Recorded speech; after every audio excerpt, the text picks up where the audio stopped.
In the mid-90s, Nintendo was on the brink of revolutionizing gaming yet again.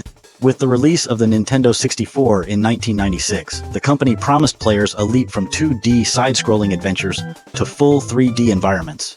Enter Super Mario 64. For fans who grew up with the classic Mario games on the NES and SNES, this was a massive departure. Gone were the flat, pixelated worlds of the Mushroom Kingdom. Instead, players were greeted with lush, sprawling landscapes that invited exploration in every direction. Super Mario 64 didn't just usher in a new era for Mario, it changed the very fabric of how games were designed. Released as a launch title for the Nintendo 64, the game had some big expectations to meet. It wasn't just Nintendo's flagship series breaking into 3D, it was the first time many gamers would experience a truly open, polygonal world. It needed to show off what the new console was capable of, and it delivered in spades. Super Mario 64 was more than just a video game, it was a defining moment in gaming history.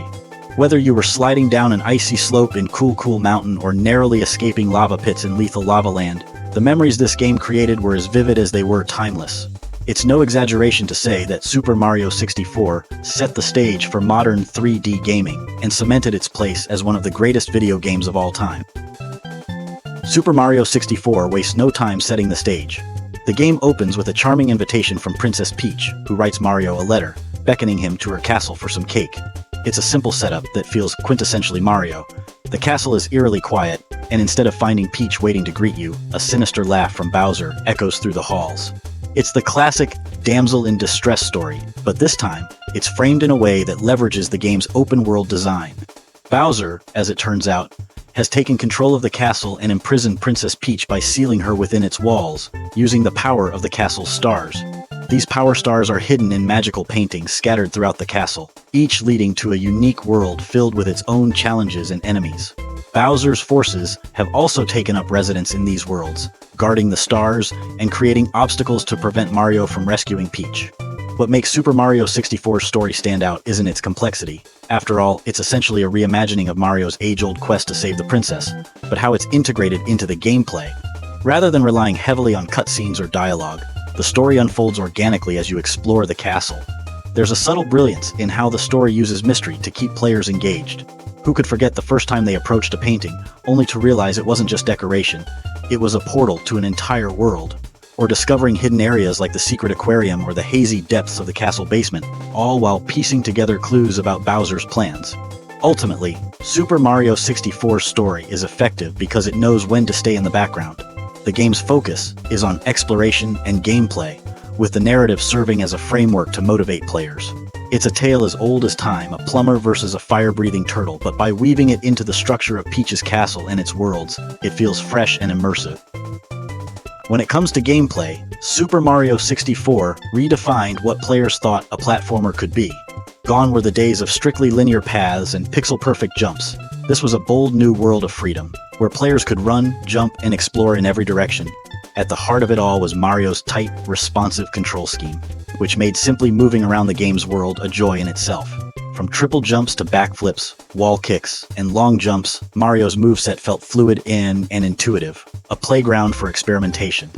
One of the most innovative elements of Super Mario 64 was its emphasis on exploration. Each level wasn't just a series of platforms to cross, it was an open environment filled with secrets, challenges, and opportunities for discovery. Players could approach objectives in different orders, and while some stars required specific actions to unlock, many could be earned through creative problem-solving. This non-linear design gave players a sense of agency rarely seen in games at the time. You could spend hours scaling Whomp's Fortress or diving into the depths of Jolly Roger Bay, and no two players' paths were exactly the same. The diversity of the levels played a huge role in keeping the gameplay fresh. Each painting world brought something unique to the table, whether it was the icy slides and penguin races of Cool Mountain or the fiery, hazard-filled platforms of Lethal Lava Land.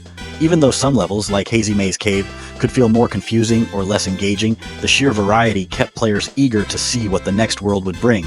The Power Stars served as the central goal, acting as a gateway to progress further into Peach's castle. But how you earned them was where the game's genius really shined. Objectives ranged from defeating bosses like King Bob to solving puzzles, completing obstacle courses, and even catching the infamous Mips, the castle's speedy rabbit. One notable innovation was the use of the analog stick on the Nintendo 64 controller, which gave players precise control over Mario's movement. Walking, running, and tiptoeing all felt natural, and this precision was crucial for navigating tight ledges or lining up tricky jumps.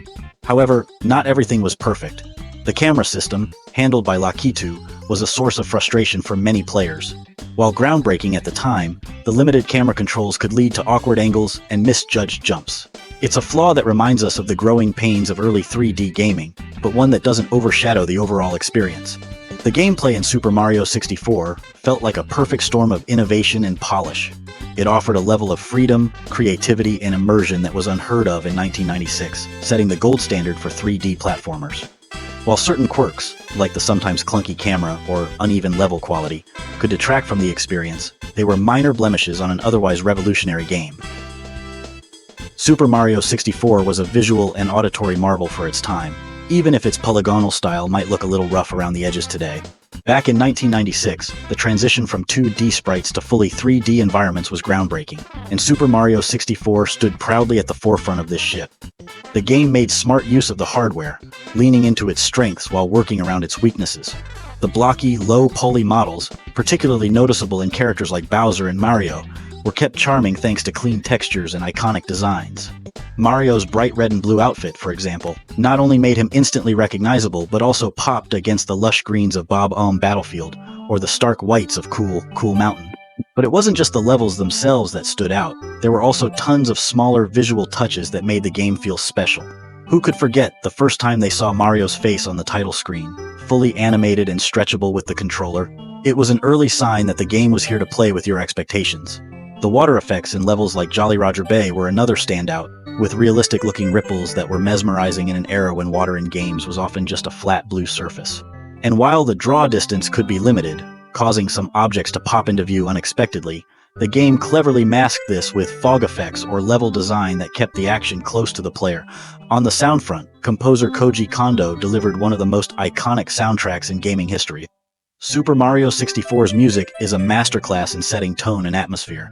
Each track was carefully crafted to enhance the emotional impact of the level, and the melodies were so catchy they've remained etched in gamers' memories for decades. Sound effects played an equally important role in bringing the game to life. Mario's signature grunts, yahoos, and wahoos, voiced for the first time by Charles Martinet, added personality and charm to his every move.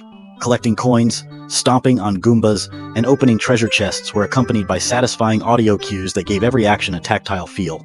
Visually and audibly, Super Mario 64 struck a careful balance between technological ambition and artistic charm. Its visuals, though dated by today's standards, remain iconic thanks to clever design choices, and its music continues to resonate with gamers of all ages.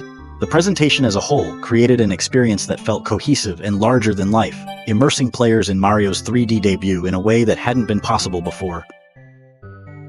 Super Mario 64 isn't just a game, it's a cornerstone of gaming history. Its influence is felt far beyond the Nintendo 64 era, shaping how developers approached 3D game design and inspiring countless titles that followed. At its core, Super Mario 64 proved that the leap to 3D wasn't just a technical gimmick, it was an opportunity to reimagine gameplay itself. By blending exploration, freedom, and platforming precision, it set the gold standard for what a 3D platformer could and should be. Open-world levels with multiple objectives became the blueprint for many games, encouraging players to explore at their own pace. This non-linear structure would go on to inspire titles like Banjo-Kazooie, Spyro the Dragon, and even modern franchises like the sandbox worlds of Super Mario Odyssey. Beyond its mechanics, Super Mario 64 cemented Mario's place as the face of gaming. By proving that the character could transition seamlessly from 2D to 3D, it ensured that Mario remained relevant and iconic in a rapidly evolving industry. The game's success also reinforced Nintendo's reputation for innovation, making the Nintendo 64 a must-have console for gamers of the era. While the system itself would struggle to maintain its dominance against the PlayStation, Super Mario 64 became its flagship achievement, often cited as the reason many players bought the console. Its enduring legacy is perhaps most evident in how often it's revisited by Nintendo itself. From its inclusion in the Super Mario 3D All-Stars collection to its influence on later entries like Super Mario Galaxy and Super Mario Odyssey, Nintendo continues to honor and build upon the foundation laid by Super Mario 64. Even indie games often nod to its design principles, proving that its impact transcends generations. In the end, Super Mario 64 isn't just remembered as a fantastic game, it's revered as a pivotal moment in gaming history. For those who experienced it firsthand, it was a glimpse into the future of what games could be. And for those discovering it today, it remains a masterclass in creativity and design. It's no wonder that Super Mario 64 continues to hold a place in the hearts of gamers worldwide, more than 2 decades after its release.